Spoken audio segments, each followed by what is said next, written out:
नमस्कार। प्रस्तुत है शरद चंद्र चट्टोपाध्याय के द्वारा लिखा हुआ उपन्यास चरित्रहीन का 5वां भाग। आगे बढ़ने के पहले जानते हैं पिछले भाग की कहानी। विपिन बाबू के लोग सतीश और सावित्री को अंधेरे कमरे में अकेले पाते हैं। उनकी हंसी देखकर सावित्री साफ समझ जाती है कि ये लोग इस बात का कुछ और ही अर्थ निकाल कर इधर उधर बातें फैलाने वाले हैं। उसे खुद से ज्यादा सतीश की छवि की फिक्र है। इधर दिवाकर का विवाह उपेंद्र बाबू की साली यानी सुरबाला की बहन शुचि से कराने की बात चल रही है। क्योंकि दिवाकर अकेला ही है, यानी उसके माँ बाप और उसका कोई भी नहीं है, तो सभी को यानी उपेंद्र, सुरबाला और उपेंद्र की दीदी महेश्वरी को भी यह ठीक लगता है कि क्या हुआ जो शुचि एक पैर से घसीट कर चलती है। परंतु उसके पिता के पास तो बहुत सारी संपत्ति है जो कल इन दोनों बहनों को ही तो मिलेगी। दिवाकर कहता है कि वो बड़े घर की लड़की है और मैं गरीब। वो इस रिश्ते से इनकार करता है। फिर उपेंद्र उसे हर तरह से समझाते हैं। सुरबाला भी कहती है कि अगर यह रिश्ता हो गया तो वह भी खुश रहेगी। दिवाकर सुरबाला को निराश नहीं कर सकता, इसलिए वह इस विवाह के लिए हाँ कर देता है। अब सुनते हैं आगे की कहानी। दिवाकर ने कहा, तुम जो अच्छा समझो वही करो छोटे भैया, मेरा समय व्यर्थ हो रहा है, मैं जाता हूँ। यह कहकर वह धीरे धीरे कमरे के बाहर हो गया। उसके चले जाने पर सुरबाला सामने के मोड़े पर आकर बैठ गई। दोनों आंखें स्वामी के मुख पर जमा कर बोली, तुम भी मुझे क्षमा करो, मैंने गलत समझा था। तुम जो करना चाहते हो उसमें शची का भला ही होगा। अब की बार तुम मुझे माफ कर दो। उपेंद्र चिट्ठी पूरी कर रहे थे। उन्होंने सिर उठाकर हंसकर कहा, अच्छा। इसके बाद से ही दिवाकर केवल अपने ब्याह की बात पर ही हर घड़ी विचार करने लगा। शची देखने में कैसी है, उसका स्वभाव कैसा है, वह क्या करती है, क्या सोचती है, क्या पढ़ती है। ब्याह हो जाने के बाद शची उससे कैसा व्यवहार करेगी। रात को पढ़ने लिखने में बाधा पड़ने लगी। अब उसका मन ब्याह के नशे में मतवाला हो उठा।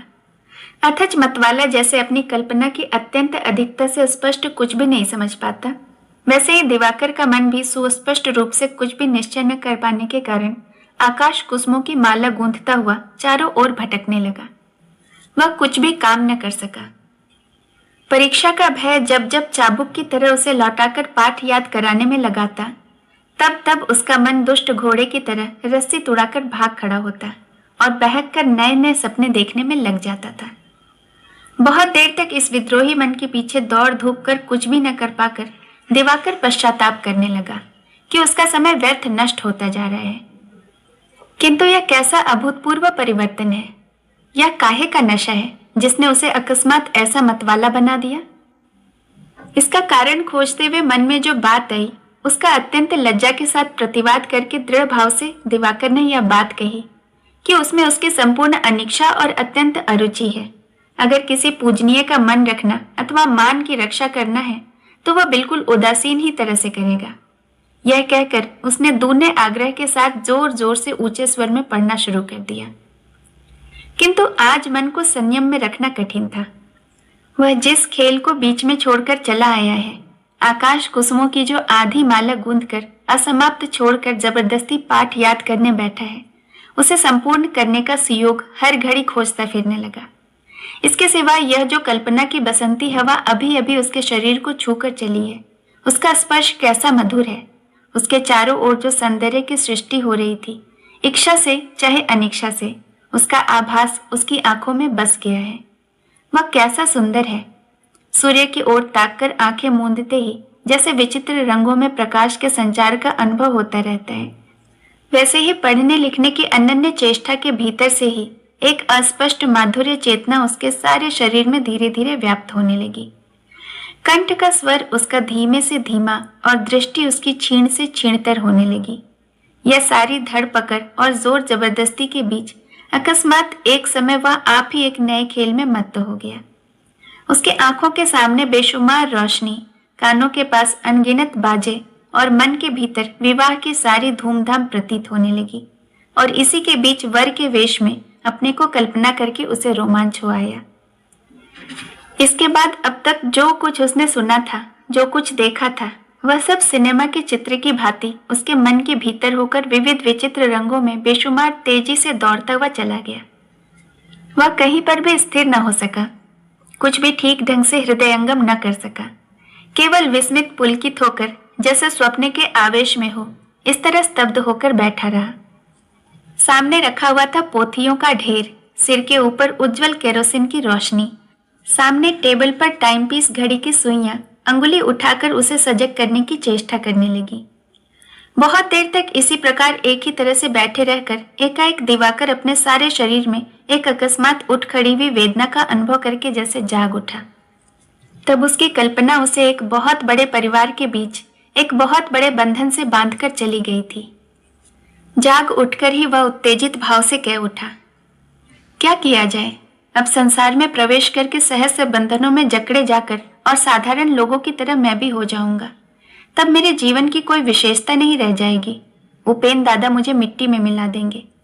लेकिन मैं अपने इस निरापद मुक्त जीवन को व्यर्थ क्यों होने दूं? क्यों व्यर्थ होने दूं? कहकर ही वह उपेंद्र के विरुद्ध एक भयंकर कसम खाते खाते सहसा रुक गया। उसे सुरबाला का स्मरण हो आया। दंडकारण्य में रावण के पास लक्ष्मी रूपिणी सीता देवी को देखकर जटायु जैसे रावण के रथ को निगल जाते जाते रुक गए थे और रावण के हाथ मरना कबूल कर लिया था, वैसे ही सुरबाला के मुख और उसके आशीर्वाद की आड़ लेकर आज उपेंद्र की इच्छा ने दिवाकर को परास्त कर दिया। वह उपेंद्र के विरुद्ध शपथ न ले सका।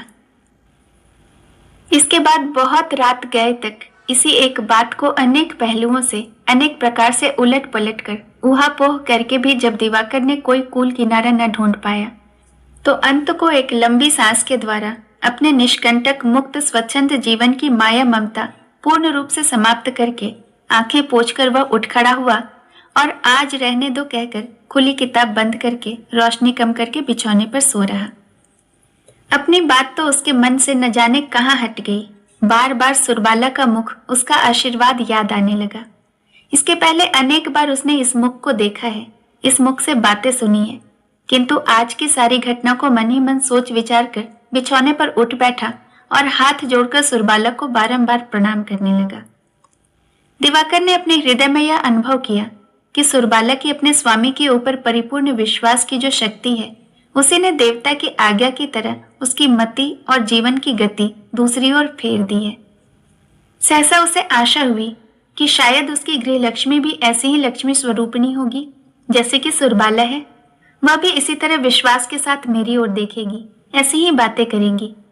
बोलते समय सुरबाला के दोनों होंठ जैसे कांप उठते थे, पलकों की बरौनियों में जैसे अश्रु जल की चमक थी। उसके मुख पर वह दीप्ति कहाँ से आई थी? दिवाकर इन बातों पर जितना ही सोचने लगा, उतना ही सब बातें जैसे सूर्य के प्रकाश की तरह स्पष्ट और उज्जवल होकर प्रकट होने लगी। संस्कृत और अंग्रेजी के साहित्य तथा काव्य में इस भाव की अनेक बातें आज के पहले उसे रटनी और याद करनी पड़ी है। उस समय उसे उनका अधिकांश अंश अत्यंत अस्पष्ट और बेस्वाद जान पड़ा है, किंतु इस समय वही बातें बिना पढ़े ही एक एक करके उसे याद आने लगी। अपनी सुस्पष्टता और माधुर्य से उसे एकदम मुग्ध बनाने लगी। इसी तरह कल्पना के सूत्रों को पकड़कर वह कब अपने स्वतंत्र चिंतन की सीमा को लांघ गया, कब वह नर नारी के सुख दुख के इतिहास में डूबकर पड़े हुए काव्य साहित्य की समालोचना करते करते सो गया, यह वह जान ही न सका। विपिन बाबू के यहाँ से जलसे से लौटने के दूसरे दिन गले गले तक प्यास लेकर सतीश जब जाग कर बिछौने पर उठ बैठा, उस समय दिन के 10 बज गए थे। उसकी कोठरी बंद थी। आज सवेरे से ही मेघमुक्त आकाश में बहुत कड़ी धूप निकल आई थी। उसी कड़ी तपन में सब खिड़कियां और दरवाजा बंद कर लेने से वह कमरा ऐसा गर्म हो गया था कि वहां रहना मनुष्य के लिए असहाय था। इस बात की खबर यद्यपि सतीश को नहीं थी, तथापि उसका सारा शरीर इसकी गवाही दे रहा था। सारा बिछौना पसीने से भीग गया था और अंतरेंद्रिय जल के अभाव से उन्मत्त की तरह हाहाकार कर रही थी। ऐसे ही अस्वस्थ शरीर और मन को लेकर सतीश चंद्र जागकर उठ बैठा। घबराकर सिरहाने की खिड़की खोलते ही उसके मुख पर और सारे शरीर पर कड़ी धूप आ पड़ी और कामदेव को भस्म कर देने वाले क्रोधित महादेव के तीसरे नेत्र से निकली हुई अग्नि राशि की तरह उसे क्षण भर में ही जैसे भस्म कर गई। रात भर मदिरा के नशे में उधम मचाकर 10 बजे तक सोते रहने की ग्लानि को हजम करके वह बिहारी बिहारी पुकारने लगा। बिहारी दौड़ता हुआ आया। सतीश ने कहा, जल्दी से एक गिलास ठंडा पानी तो ले आ रे। बिहारी ने पूछा, तम्बाकू ना भर लाऊं? सतीश, नहीं, पहले पानी ला। बिहारी, नहा डालिए ना बाबू। सतीश, अभी नहीं तो पानी ला। बिहारी फिर भी नहीं गया। बोला, पूजा के इशारे से आग बबूला होकर सतीश ने जोर से डांटा। पाजी कहीं का, तू इतनी खोज खबर क्यों ले रहा है? जा पानी लेकर आ। डांट खाकर बिहारी पानी लेने के लिए नीचे उतरा। रसोई घर के बरामदे में बैठी हुई सावित्री सुपारी काट रही थी। उसने मुस्कुराकर बिहारी से पूछा, सतीश बाबू ने चिलम भर कर लाने को कहा है? बिहारी ने मुंह फुलाकर कहा, नहीं, पानी चाहिए। सावित्री ने कुछ आश्चर्य से कहा, नहाए धोए नहीं, पूजा पाठ नहीं किया, पानी का क्या होगा? बिहारी ने खींच के साथ कहा, मैं क्या जानूं, हुक्म हुआ कि पानी चाहिए सो पानी लिए जाता हूं। सावित्री सरौता रखकर उठ खड़ी हुई, बोली, अच्छा, मैं लेकर जाती हूं, तू बाजार से थोड़ी बर्फ ले आ। बिहारी पैसे लेकर बर्फ लेने चला गया। सावित्री ने ऊपर सतीश के पास जाकर कहा, जाइए नहा आइए, मैं तब तक आपकी पूजा की तैयारी करती हूं। सतीश मन ही मन बहुत ही खींच कर बोला, बिहारी कहाँ गया? सावित्री ने हंसी दबाकर कहा, वह बर्फ लाने गया है। बाबूजी, दोष करके दंड लेना अच्छा है, इससे प्रायश्चित हो जाता है। आप संध्या पूजा किए बिना क्या किसी दिन जल पीते हैं, जो आज जल के बिना धूम मचा रहे हैं? जाइए, देर न कीजिए। सावित्री के आगे उसकी बात का प्रतिवाद करना निष्फल जानकर सतीश उठ खड़ा हुआ और तौलिया कंधे पर रखकर नहाने के लिए नीचे उतर गया। खा पी चुकने के बाद सतीश फिर सोने की तैयारी करने लगा। इसी समय सावित्री आकर कोठरी के बाहर खड़ी हुई। उसे जैसे वह देख ही नहीं पाया, ऐसा भाव दिखाकर सतीश दीवार की तरफ मुंह करके लेट गया। सावित्री ने मन ही मन हंसकर कहा, मैं तो यह जानने आई हूं कि कल रात की बातें बाबू को याद है अथवा नहीं। सतीश ने कुछ जवाब नहीं दिया। सावित्री ने कहा, अच्छा, तो जब नींद खुले तब दया करके जरा मुझे बुला भेजिएगा, मैं कल की बातें आपको याद करा जाऊंगी। इतना कहकर किवाड़ बंद करके वह चली गई। पिछली रात की सब बातें सतीश के लिए याद रखना संभव भी नहीं था और उसे कुछ याद भी नहीं था। विपिन बाबू की मजलिस से वह कब किस तरह से आया, किसके साथ आया और आकर क्या क्या किया, यह सब उसके मन में अस्त व्यस्त अस्पष्ट सा हो गया था। और उस अस्पष्टता को स्पष्ट करके जानने की इच्छा उसे बिल्कुल ही न हो, यह बात नहीं थी, किंतु एक न कहने लायक लज्जा की आशंका जैसे उसे किसी तरह एक और पैर नहीं बढ़ाने देती थी। उसने उस दिन संध्या की जो कीर्ति की थी वही याद थी। वही घटना अब तक बादलों से ढके हुए उसकी स्मृति के आकाश में शुक्र तारा की तरह चमक रही थी, किंतु उससे भी अधिक प्रकाशमान दूसरा दुष्ट ग्रह भी उस मेघ की आड़ में उद्यत हो रहा था। सावित्री के इशारे ने उधर जब अंगुली उठाकर दिखाया तब उसकी आंखों में भरी हुई नींद मरुभूमि की ओस की तरह उसी दम गायब हो गई। पिछली संध्या को किंग कर्तव्य विमूढ़ होकर उसने सहसा जो रोशनी बुझा दी थी, उसका फल अंत तक क्या रूप धारण करेगा, इस संबंध में उसके मन में यथेष्ट उत्कंठा थी। लेकिन तो भी सचमुच वह निर्दोष था, उसने कोई बदनामी का काम नहीं किया था। यह सोचकर और उस घटना को दुर्भाग्य मानकर उसे एक तरह से सांत्वना मिल रही थी, और दोष या पाप न करने के कारण भीतर जो एक सच्चाई का बल छिपा रहता है, वही बल अज्ञात रूप से उसे सहारा दे रहा था। किंतु इस समय सावित्री जो कुछ कह गई थी, अंधकार में जो राह दिखा गई, उसमें प्रवेश करने का साहस उसमें कहाँ है। उस दिन अपने मतवाले होने की जानकारी उसे अवश्य थी, किंतु अंत को बेहोश हो जाने की जानकारी वह कहाँ से पाता? वह कैसे अनुमान करता कि उसने उस दिन क्या किया था, क्या नहीं किया था? उसने अपनी आंखों से ही कितने ही शराबियों को उधम मचाते और असभ्य व्यवहार करते देखा है। अब अपनी दफा वह इस कुकृत्य को किस साहस से असंभव मानेगा? कैसे अपने आप को उससे बरी समझेगा? इसलिए यह संभव और असंभव की समस्या जितनी ही जटिल होकर उठने लगी, उतना ही उसका पीड़ित चित्त संभव और असंभव के बीच एक सीमा रेखा खींच देने के लिए उस पर दबाव डालने लगा। फिर उसके माथे में आग सी जल उठी। उसने उठकर पलंग पर बैठे बैठे जीवन में फिर कभी शराब को न छूने की प्रतिज्ञा करके प्रायश्चित किया। खिड़की खोलकर सतीश ने पुकारा, बिहारी। बिहारी राखाल बाबू के बिछौने धूप में डाल रहा था। सतीश के पुकारते ही सामने आकर खड़ा हो गया। सतीश ने कहा, अच्छा, तू जो कह रहा था वह जाकर कर। सावित्री से एक गिलास पानी लाने को कह दे। बिहारी ने कहा, मैं ही ले आता हूं बाबूजी, वह तो अभी माला जप रही हैं। सतीश ने विस्मित होकर पूछा, तो क्या कह रहा है, माला जप रही है? बिहारी ने कहा, जी हाँ, वह तो रोज माला जपती है।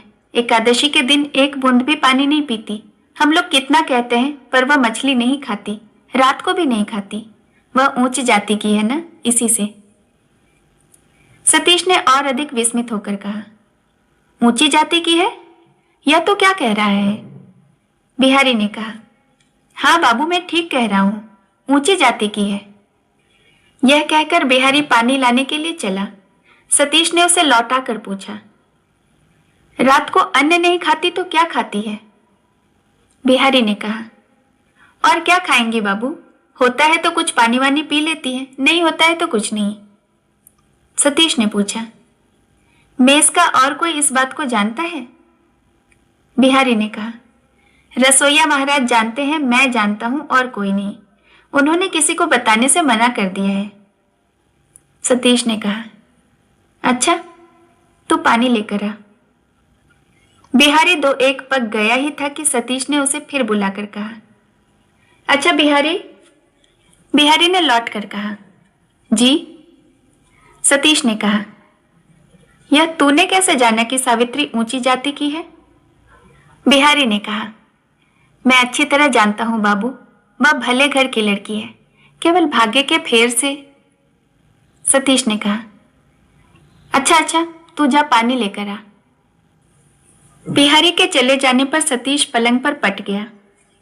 सावित्री को साधारण नीच जाति की दासी के साथ एक करके देखने में उसे कहीं व्यथा सी होती थी। न जाने क्यों उसका मन सावित्री की हीनता और गुप्त लांछना के बोझ से चुपचाप सिर नीचा कर लेता था। इसका कारण किसी तरह उसकी समझ में नहीं आता था। आज बिहारी के मुख से सावित्री का इतना सा परिचय पाकर केवल उसके मन को आनंद युक्त विस्मय ही नहीं हुआ, उसका सारा मन जैसे किसी अपरिचित के गंदे बाहुपाश से अकस्मात छूटकर पवित्र हो गया। उसे चैन मिला। उसने बिहारी की बात को संपूर्ण सत्य मानकर स्वीकार करने में एक क्षण के लिए भी दुविधा नहीं की। पानी लाने में देर होने लगी। किसी कारण से देर हो रही है यह मानकर थोड़ी देर सतीश चुप रहा। तब भी बिहारी न देख पड़ा। प्यास इतने जोर की लगी थी कि उसे क्लेश होने लगा। वह फिर एक बार बिहारी को पुकारने के इरादे से उठ बैठा, पर उसने देखा पानी का गिलास हाथ में लिए हुए सावित्री आ रही है। इस आचार परायण अभागी नारी को आज उसने नई दृष्टि से देखा और उस क्षण भर के ही दृष्टिपात से उसके हृदय की अली गली करुणा और श्रद्धा परिपूर्ण हो उठी। जो बात कहने में और समय उसे संकोच होता, जो बात और समय उसके मुंह में अटक जाती, वह बात इस समय अनायास निकल गई। उसने सावित्री के हाथ से गिलास लेकर सारा पानी एक सांस में पी डाला, फिर खाली गिलास नीचे रखकर कहा, मुझे बहुत कुछ कहना है। सावित्री चुपचाप उसकी ओर ताकती खड़ी रही। सतीश ने कहा, पहली बात तो यह है कि तुम्हें मुझे क्षमा करना होगा। सावित्री ने शांत स्वर में पूछा, और दूसरी बात? सतीश ने कहा, यह बताना होगा कि कल मैं कब और कैसे आया था। सावित्री ने उत्तर दिया, पिछली रात भोर होने के कुछ पहले गाड़ी पर बैठकर। सतीश, उसके बाद? सावित्री, रास्ते के ऊपर ही आपने सोने की व्यवस्था कर ली थी। सतीश, अच्छा नहीं किया। खैर, मुझे उठाकर यहां कौन लाया? सावित्री, मैं। सतीश, और कौन था? इतने बड़े बोझ को ऊपर किस तरह उठाकर लाया गया? सावित्री, आप डरिए नहीं, मेज के किसी और आदमी को कुछ भी नहीं मालूम। सतीश ने सांस छोड़कर कहा, बड़ी कुशल हुई। अच्छा, तुम्हारे साथ तो मैंने कोई बुरा व्यवहार नहीं किया ना? सावित्री, नहीं। सतीश ने बहुत प्रसन्न होकर कहा, तब फिर तुम मुझे क्या बात याद करा देना चाहती थी? सावित्री, आपकी वह कसम। आपने कसम खाई थी कि आप फिर कभी किसी दिन शराब नहीं पिएंगे। सतीश, मैंने एकाएक कैसे कसम खा ली? यह बुरी आदत तो मेरी है नहीं। सावित्री, शायद मेरी बातों से। सतीश ने आवाज धीमी करके कहा। मुझे याद आ गया सावित्री, तुम्हें छूकर कसम खाई थी, क्यों, है ना? सावित्री ने कुछ नहीं कहा। सतीश ने कहा, मैंने जो कसम खाई है वही होगा, लेकिन कल शाम की बातें तो तुम्हें याद है ना? अब की सावित्री हंस पड़ी, गर्दन हिलाकर बोली, हाँ याद है। सतीश ने कहा, लोग सुन पाएंगे जरूर, उसका क्या उपाय होगा? सावित्री ने सहसा गंभीर होकर कहा, होगा और क्या, न हो तो किसी और डेरे में चले जाइएगा या फिर अपने घर। सतीश, और तुम? सावित्री के चेहरे पर किसी तरह का उद्वेग नहीं प्रकट हुआ। उसने शांत सहज भाव से कहा, मैं इसकी चिंता नहीं करती।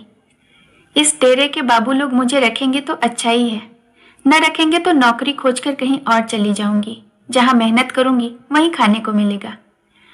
और कुछ आपको कहना है? सतीश का सारा मन जैसे पहाड़ की चोटी से लुढ़क कर पैरों के नीचे गिरकर चूर चूर हो गया। उसने गर्दन हिलाकर जताया कि उसे अब और कुछ नहीं कहना है, कारण सावित्री के इस निशंक दो टूक कांटे चुभने वाले उत्तर के बाद और कोई प्रश्न उसकी जबान पर नहीं आया। अथच उसे न जाने कितनी ही बातें सावित्री से कहनी थी। सावित्री खाली गिलास उठाकर चली गई। सतीश चुपचाप बैठा रहा। हाय रे मनुष्य का मन, यह काहे से टूटता है, काहे से बनता है, इसका कोई तत्व या रहस्य खोजे नहीं मिलता। यह कभी बहुत थोड़े से ही आघात से एकदम मिट्टी में लौटने लगता है, कभी बड़े से बड़े कितने ही प्रचंड धक्के भी हंस हंस के सह लेता है। इसका कोई हिसाब नहीं। अथच इसी मन को लेकर मनुष्य बड़ा अहंकार करता है, जिसे वश में नहीं किया जा सकता, जिसे पहचाना तक नहीं जा सकता। उसे कैसे अपना कहकर उसका मन रखा जा सकता है, और उसके साथ बिना उद्वेग के गुजर बसर कैसे किया जा सकता है? सावित्री के चले जाने के बाद भी बहुत देर तक सतीश वैसे ही बैठा रहा। उसका हृदय ठीक दुख और कष्ट से नहीं, न जाने कैसी प्रकार की ज्वाला से रह रह कर जल उठा। जिसे हम प्यार करते हैं, अगर वह हमें प्यार न करे, यहाँ तक कि घृणा भी करे, तो हम उसे शायद सह सकते हैं, किंतु जिसके बारे में यह विश्वास करते हैं कि उसका प्यार हम प्राप्त कर चुके हैं, उसी के विषय में यदि अपनी भूल हमें मालूम हो जाए तो वह बड़े कष्ट की स्थिति होती है। वह असहाय होती है। पहली अवस्था में तो व्यथा ही होती है, परंतु दूसरी में अपमान भी जान पड़ता है। पर इस व्यथा का कोई प्रतिकार नहीं। इस अपमान के लिए कभी किसी को कुछ कहा नहीं जा सकता। जिसे प्यार पाने का कोई अधिकार ना हो, जिससे प्यार पाने का दावा नहीं किया जा सकता हो, अगर वह प्यार न करे तो इसमें कोई क्या कर सकता है? इसी से इस लाचारी की लांछना इतना कष्ट देती है। वेदना का कारण ढूंढे न मिलने के कारण ही वह वेदना इतनी असहाय हो उठती है। जो हो, सावित्री के इस निश्चिंत और सरल कर्तव्य निर्धारण ने केवल उसी के हृदय के नक्शे को ही नहीं खोलकर रख दिया, सतीश के अपने हृदय के चित्र पर भी बाहर की रोशनी लाकर डाल दी। इन दोनों मानचित्रों को पास पास रखकर सतीश सन्नाटे में आ गया। वह निश्चित रूप से अब तक यही जानता था कि सावित्री ही उसे प्यार करती है, वह सावित्री को प्यार नहीं करता। अब उसने जो देखा वह ठीक इससे उल्टा था। वही सावित्री को चाहता है, सावित्री उसे नहीं चाहती। इस घृणित बात को स्वीकार करने में केवल यही नहीं हुआ कि लज्जा से उसका सिर झुक गया हो, बल्कि अपने मन की इस नीच प्रवृत्ति को देखकर उसे अपने ऊपर घृणा भी हो आई। उसकी कल रात की हरकतें लज्जाजनक हैं, इसमें संदेह नहीं। यह सच है कि उसके गत जीवन में ऐसी अनेक लज्जाएं जमा हैं, किंतु इस लोफरपन की तुलना में वे सब अत्यंत तुच्छ जान पड़ने लगी। इस मेस में तो अब और एक दिन भी नहीं रहा जा सकता। यहाँ रहने या न रहने के बारे में वह संपूर्ण रूप से उदासीन नहीं है। इस बात को तो वह किसी भी तरह स्वीकार नहीं कर सकेगा। वह कठोर प्रतिज्ञा कर बैठा है कि यदि वेदना के भारी भार से उसका मन चूर चूर हो जाए तो भी किसी भी तरह वह इस नीचता को प्रश्रय देकर एकदम अंतःपतन के मार्ग में नहीं चला जाएगा। कोठरी के भीतर सतीश को होश ही न था कि दिन ढलता जा रहा है।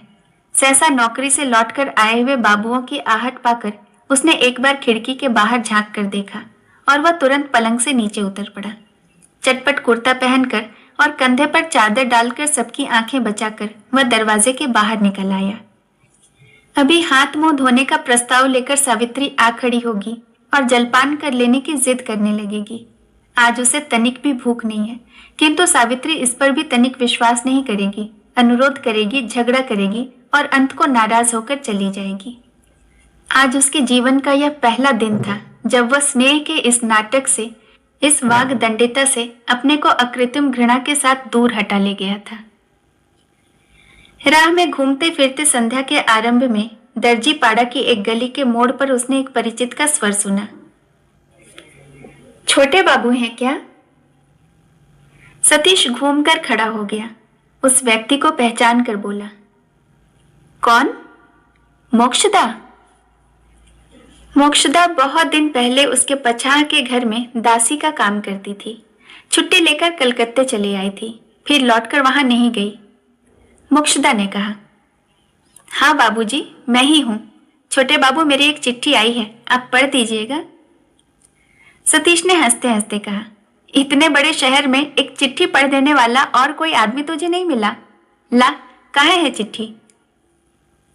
मोक्षदा ने कहा, चिट्ठी मेरे घर में रखी है बाबू, किसी अजनबी आदमी से तो पढ़वाने की हिम्मत नहीं होती। क्या जाने उसमें ऐसी कौन सी बात लिखी हो। हाँ, हमारे घर में ही एक लड़की रहती है, वह लिखना पढ़ना जानती है, लेकिन आज 2 दिन से वह मिल नहीं रही है। इतनी रात करके लौटती है कि चिट्ठी पढ़ाने का समय ही नहीं मिलता। सतीश ने पूछा, तेरा घर कहाँ पर है, कितनी दूर है? मोक्षदा ने कहा, यहाँ से थोड़ी दूर जरूर है, बड़ी सड़क के उस पार, गली के भीतर। बाबूजी, आप दया करके अपना पता बता दे तो किसी को साथ लेकर न हो तो मैं ही कल चली आऊंगी और चिट्ठी पढ़ा जाऊंगी। सतीश ने अच्छा कहकर अपने श्याम बाजार का पता बता दिया और किधर से होकर किस तरह आना है यह समझाते हुए वह आगे बढ़ने लगा। कुछ दूर चलने पर दासी एकाएक एक जगह खड़ी हो गई और बोली, कहने का साहस तो नहीं होता बाबूजी, अगर जरा चलकर अपने चरण की रज से मेरे घर को पवित्र कर दे तो बड़ी कृपा हो। मेरा घर यहां से अधिक दूर नहीं है।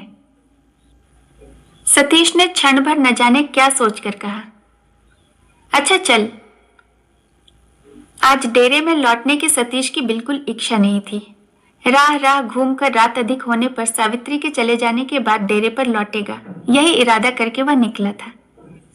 इसी से सहज में ही अपनी सम्मति देकर 2-1 गलियां लांघ कर दासी के साथ वह एक 2 मंजिला कच्चे घर के सामने आकर खड़ा हुआ। जरा यहाँ ठहरिए, कहकर मोक्षदा घर के भीतर गई और जल्द ही एक मिट्टी के तेल से जलने वाली डिब्बी हाथ में लेकर लौट आई। राह दिखाते हुए वह सतीश को अपने साथ ऊपर ले गई। उधर एक कोने में जो कोठरी थी, उसके भीतर एक छोटे से स्टूल के ऊपर पीतल के दीपधार पर दिया जल रहा था। वही कोठरी दिखाकर मोक्षदा ने विनय के साथ कहा, जरा बैठिए, मैं तंबाकू भर कर लाती हूँ। कोठरी के भीतर प्रवेश करके उस छोटे से कमरे की सफाई देखकर सतीश को आराम मालूम हुआ। एक किनारे जल चौकी के ऊपर सफाई से मंझे हुए कुछ पीतल और कांसे के बर्तन चमक रहे थे। उसी चौकी के पास एक छोटी सी अलगनी के ऊपर कई कपड़े कायदे से तरतीब के साथ टंगे थे। दीवार में ब्रैकेट के ऊपर एक टाइम पीस घड़ी थी जिसमें 8 बज गए थे। सतीश चौखट के बाहर जूते उतारकर तख्त पर बिछे हुए धुले सफेद बिछौने के ऊपर जाकर बैठ गया। बैठकर मन ही मन कोठरी के और सब सामान को परखने और देखने लगा। पहले ही उसकी नजर एक छोटे से शेल्फ के ऊपर पड़ी। उसमें कई किताबें सजी रखी हुई थी। सतीश उठा और जाकर एक पुस्तक उसमें से निकाल लाया। पहला साफा उलटते ही उसने देखा, अंग्रेजी के अक्षरों में भुवन चंद्र मुखोपाध्याय का नाम लिखा हुआ है। सतीश ने वह पुस्तक रखकर और भी 3-4 पुस्तकें उठाकर देखी। उन सब में वही नाम लिखा हुआ मिला। उसने सब पुस्तकें यथास्थान रख दी और फिर आकर उसी जगह पर बैठ गया। मोक्षदा तंबाकू भरकर हुक्का ले आई। सतीश ने हुक्का हाथ में लेकर कहा, तेरा कमरा तो ऐसा साफ सुथरा है कि यहां से उठने को जी ही नहीं चाहता। मोक्षदा ने जरा हंसकर कहा, उठिएगा क्यों बाबूजी, बैठिए। लेकिन यह कमरा मेरा नहीं है और एक लड़की का है। सतीश ने प्रश्न किया, वह कहाँ है? मोक्षदा ने कहा, वह बाबुओं के एक मेस में काम करती है। वहां से लौटने में अक्सर रात हो जाती है, इसी से उसकी कोठरी की कुंजी मेरे पास ही रहती है। मुझे वह मौसी कहती है। सतीश ने कहा, मौसी कहती है सो ठीक है, लेकिन यह तो बता, भुवन बाबू कब आएंगे? मोक्षदा ने विस्मित होकर पूछा। भुवन बाबू कौन? सतीश ने कहा, भुवन चंद्र मुखर्जी, तू नहीं जानती? अकस्मात दोनों भौवें फैलाकर मोक्षदा ने कहा, ओह, हमारे भुवन महाशय, ना, अब उनका आना यहां न होगा। सतीश, क्यों? क्या वह मर गए? मोक्षदा दोनों आंखें चढ़ाकर बोली, न, मर नहीं गए, लेकिन उनका मर जाना ही अच्छा है। वह ब्राह्मण हैं और वर्णों के गुरु हैं। हम लोगों के सिरताज और नारायण के बराबर हैं। मैं उनकी निंदा नहीं करती, अभक्ति नहीं करती, उनके चरणों की रज माथे पर लगाती हूँ। लेकिन अगर किसी दिन वह मुझे दिख पड़े तो गिनकर उनके मुख पर 3 झाड़ू न मारूं तो मेरा नाम मोक्षदा नहीं। सतीश को हंसी आ गई। बोला, देखो, क्रोध के झोंक में ब्राह्मण देवता के ऊपर अभक्ति करके कहीं उन्हें मार न डालना। खूब भक्ति के साथ गिन गिन कर झाड़ू मारो, इससे पाप न होगा। लेकिन यह तो बताओ, वह है कौन? मोक्षदा उद्धत भाव से बोली, उस आदमी का और क्या परिचय दो बाबू? वह मनुष्य नहीं है, मैं तो उसे ब्राह्मण भी नहीं समझती। फिर जैसे भुवन चंद्र उसके सामने ही उपस्थित हो, इस तरह वह कहने लगी, अरे चांडाल, तू जो इस बेचारी लड़की को बीच राह में बिठाकर असहाय छोड़कर चला गया है, या क्या तूने आदमी का काम किया? छी छी, तुझे गले में फांसी लगाने के लिए रस्सी नहीं मिली? सतीश को अत्यंत कौतूहल हुआ। उसने पूछा, कौन है वह? उसने ऐसा क्या काम किया? अचानक दरवाजे के बाहर से किसी ने कहा, उस आदमी को आप नहीं पहचानते, उसकी बातें सुनकर क्या करेंगे? स्वर सुनकर सतीश चौंक उठा। मोक्षदा ने मुंह घुमाकर कहा, साबी है क्या? तू कब आई? सावित्री ने भीतर आकर कहा, अभी आ रही हूं। इन बाबू को कहां पाया मौसी? शेष कहानी अगले भाग में। कहानी सुनने के लिए बहुत बहुत धन्यवाद।